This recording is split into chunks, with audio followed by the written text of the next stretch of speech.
பிள்ளையார்பட்டி ஸ்ரீ கற்பக பிள்ளையாரை வணங்குகிறேன். ஆதித்யாய சோமாய மங்களாய புதாயச குரு சுக்கிர சனி பெயர்ச்ச ராகுவே கேதுவே நமோ நமக. நமது வாழ்க வளமுடன் யூடியூப் சேனல் நேயர்கள் அனைவருக்கும் அஸ்ட்ரோ டிஎஸ் மோகன் ராவின் அன்பான இனிய 2025 புத்தாண்டு வாழ்த்துக்கள், வணக்கங்கள். நாம் இந்த வீடியோவில் என்ன பார்க்க போகிறோம்னா, புத்தாண்டு பலன்கள் 12 ராசிக்கு எப்படி இருக்கும் அப்படிங்கிறத விரிவாக பார்க்க போகிறோம். ஒவ்வொரு ராசிக்கும் வழக்கம் போல தான் தனித்தனி வீடியோ வரும். அதில் நம்ம இந்த கிரகங்கள் மாற்றங்கள் நிறைய இருக்குது. பொதுவாக சனி பயிற்சி, சனி பகவான் மார்ச் மாதம் 29ஆம் மீன வீட்டுக்கு போவார்.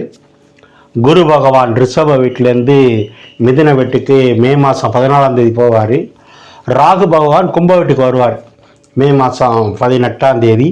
கேது பகவான் சிம்ம வீட்டுக்கு போவார் மே மாதம் 18ஆம். அப்போ ஒரு 4 கிரக பயிற்சி மாற்றங்கள் இருக்குது. மற்ற கிரகங்களுடைய பயிற்சி மாற்றமும் இருக்குது. ஒரு சில கிரகங்கள் வக்ரமாகும், அப்புறம் நிவர்த்தி ஆகும். குரு கூட இந்த ஆண்டு இறுதியில் அதிசாரமாக போவார். அதெல்லாம் நான் சொல்லலை, சொன்னவங்களுக்கு குழப்பங்கள் நிறையா வரும். கன்ஃபியூஸ் ஆகக்கூடாது. தெளிவான பலன் உங்களுக்கு வேணுங்கிறதுக்காக தான் ஒவ்வொரு ராசிக்கும் ஒரு வீடியோ. அதில் ஏப்ரல் மாதம் வரைக்கும் எப்படி இருக்கும், ஏப்ரலுக்கு பிறகு இந்த ஆண்டு முழுவதும் எப்படி இருக்குங்கிறத விரிவாக சொல்ல போகிறோம். நீங்கள் பார்த்து பயன்படுங்க. மாத கிரகங்கள் இதில் போடலை. சூரியன், புதன், சுக்கிரன் இதெல்லாம் நம்ம போடலை. ஏன்னா நம்மளுடைய மாத வீடியோ வெளியே வந்துகிட்டு இருக்கு. நீங்கள் பார்த்து ஆதரவு கொடுத்துட்டு இருக்கீங்க. இந்த சேனல் இந்த அளவுக்கு விரிவாகுது, ஆதரவாக இருக்குன்னா எல்லாத்துக்கும் காரணம் நீங்கள் தான். நீங்கள் இல்லைன்னா நான் இல்லை, இந்த சேனலில். உங்கள் எல்லாருக்கும் என்னுடைய வாழ்த்துக்களை தெரிவிச்சுக்கிறேன். நீங்கள் என்ன பண்ணுறீங்கன்னா, இப்போ தான் இந்த சேனலை பார்க்குறீங்கன்னா சப்ஸ்கிரைப் பண்ணிக்கோங்க, லைக் பண்ணுங்கள், உங்கள் உறவினர் நண்பர்களுக்கெல்லாம் சொல்லுங்கள். கடந்த காலங்களில் நிறைய கசப்பான அனுபவங்கள் ஒரு சிலருக்கு இருந்திருக்கும். ஒரு சிலருக்கு இப்போ சென்ற ஆண்டு நிறைய நல்ல பலன்கள் நடந்திருக்கும். ஆனால் யாருக்கு எது எப்படி இருந்தாலும் பழைய விஷயங்களை மறந்து பிறக்கக்கூடிய புத்தாண்டு இனிய புத்தாண்டா அனைத்து தரப்பு மக்களுக்கும் இருக்க வேண்டும்னு நான் நித்தம் வணங்கும் அந்த குமாரமலையான், என் தாய் தந்தையார், என் குலதெய்வம் அனைவரையும் வணங்கி இந்த பலன்கள் அனைத்தும் சிறப்பாக இருக்கணும். நீங்கள் இந்த ஆண்டு எல்லா வகையிலும் சிறப்பாக வாழணும்னு இறைவனை கேட்டுக்கிறேன். புத்தாண்டில் பொதுவாக எல்லா தரப்பு மக்களுக்கும் சொல்ல வேண்டிய ஒரு 2-3 பாயிண்ட் இருக்குது, அதை கேட்டுக்குங்க. பொதுவாக சனி பகவான் கும்ப வீட்டில் இது பக்கம் ஆட்சியாக இருந்தார். அப்போ தொழில்துறை நல்லா இருந்தது. ஆனால் அந்த சனி பகவான் மார்ச் மாதம் 29ஆம் மீன வீட்டுக்கு போவார். அங்கே மீனத்தில் இருக்கிற ராகுவும் சனியும் ஒன்று சேர்றாங்க. எப்போ கிட்டத்தட்ட ஒரு 1.5 மாத காலம் சனி பகவான் ராகு மீன வீட்டில் ஒன்று சேரும்போது இயற்கை சீற்றங்கள் அதனுடைய தாக்கம் கொஞ்சம் அதிகமாக இருக்கும். என்ன செய்யும் அப்படின்னா, இது காற்று ராசி, இது நீர் ராசி.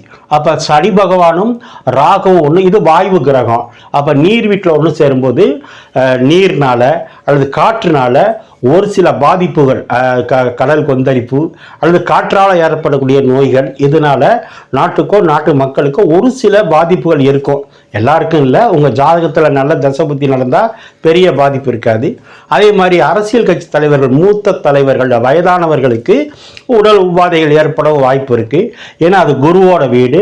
சனி பகவான் ஆயுள்காரன் சொல்கிறது. ராகு அப்படிங்கிறது நம்மளுடைய கர்மாவை தீர்மானிக்கிறது உதவியாக இருக்கிறது. ஆக இது காலபுருஷனுக்கு 12ஆம் இடம். 12ஆம் இடம்ங்கிறது நம்முடைய இறுதி வாழ்க்கையை சொல்கிறது, அல்லது நம்ம இரவு தூங்க போகிற இடத்த சொல்கிறது. அப்போ அனைத்து தரப்பு மக்களுமே மார்ச் மாதம் 29ஆம் தேதியிலிருந்து மே மாதம் வரைக்கும் கிட்டத்தட்ட ஒரு 1.5 மாத காலம் தங்களுடைய உடல்நிலையில் ஆரோக்கியம், உணவு பழக்க வழக்கங்களில் ஆரோக்கியம், தீய பழக்கத்திலிருந்து வெளியே வருவது நல்லது.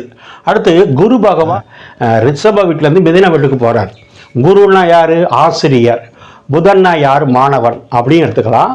குருனா தனம், பொருளாதாரத்துக்கு பல கோடிகளுக்கு அதிபதி. புதன்னா கணக்கன்னு சொல்கிறது. அப்போ அளவுக்கு அதிகமாக பணம் வச்சுருக்கவங்க தங்களுடைய கணக்கு வழக்குகளை முறையாக வச்சுக்கணும். அதே மாதிரி குரு அப்படின்னா பொருளாதார கிரகம். கணக்கன் வீட்டுக்கு போகும்போது, புதன் வீட்டுக்கு போகும்போது கொஞ்சம் நகை, பணம் இந்த மாதிரி விஷயங்களை கவனமாக இருக்கிறது நல்லது. ஆனால் படிப்பு நல்லா இருக்கும். கேது பகவான் சிம்ம வீட்டுக்கு போகும்போது இது காலபுருஷனுக்கு 5ஆம் இடம்னு சொல்கிறது. 5ங்கிறது அதிர்ஷ்டத்தை சொல்கிறது, 5ஆம் இடங்கிறது ஜோதிடத்தை சொல்கிறது, 5ஆம் இடங்கிறது பதவி உயர்வை சொல்கிறது, 5ஆம் இடம் என்பது குழந்தைய சொல்கிறது. அந்த இடத்துக்கு கேது போகும்போது இப்போ நான் சொன்ன விஷயங்களில் ஒரு சிறு சிறு தடைகள் இருக்கும். அல்லது கர்ப்பிணி பெண்களாக இருந்தால் கேது சிம்ம வீட்டுக்கு வரும்போது தங்களுடைய வயிற்று பகுதியை கவனமாக பார்த்துக்கணும். ஏன்னா கேதுன்னா தடை கிரகம், கேதுன்னா ஆன்மீக கிரகம், கேதுன்னா வழக்குன்னு சொல்கிறது. அப்போ அது சூரியன் வீட்டுக்கு போகும்போது இந்த பூர்வ புண்ணியம் சம்மந்தப்பட்ட ஒரு குழந்தை பாக்கியமும் பூர்வ புண்ணியம் சட்டம் இது சம்மந்தப்பட்ட விஷயங்களில் எச்சரிக்கையாக இருப்பது நல்லது. இது எல்லாமே பொது பலன் தான். இது ஒரு 20% 25% தான் கரெக்டாக இருக்கும். ஆனால் உங்கள் சொந்த ஜாதகத்தில் நல்ல தசபுத்தி நடந்தால் பெரிய பாதிப்புகள் இருக்காது. இது நல்லா இருக்குது அப்படின்னா உங்கள் ஜாதகத்தில் நல்ல தசபுத்தி நடந்தால் இந்த ஆண்டு உங்களுக்கு மிகப்பெரிய உயர்வும் இருக்குது. ஆனால் யாராருக்கு எப்படி இருக்குங்கிறத இந்த விரிவான வீடியோக்குள்ளே போகும்போது பார்ப்போம். ஓம் நமச்சிவாய. இப்போ நாம் துலாம் ராசியை பார்ப்போம். துலாம் ராசி அப்படின்னா நீதிபதி ராசி அப்படின்னு பேர் வச்சுருக்கேன். உங்களுக்கு தெரியும். அதெல்லாம் ஆசிரியர், வழக்கறிஞர் நிறைய பேர் இருக்காங்க. வியாபாரிகள், தராசு பிடிச்சி தொழில் பண்ணுற வியாபாரிகள் நிறைய பேர் இருக்காங்க. கலைத்துறையில் நிறைய பேர் இருக்காங்க. சரி, அவங்களுக்கெல்லாம் இந்த புத்தாண்டு எப்படி இருக்கும் அப்படின்னு பார்ப்போம். ஏற்கனவே நம்ம புத்தாண்டில் அதிர்ஷ்டம் வரும் ராசிகள் 5 ராசி போட்டோம். அதில் துலாம் ராசியை தான் முதல்ல போட்டிருக்கோம். அதில் கூட ஒரு சிலர் கேட்டாங்க, என்ன சார் ரிஷபத்தை போட்டிருக்கலாமே, கும்பத்தை போட்டிருக்கலாமேன்னு.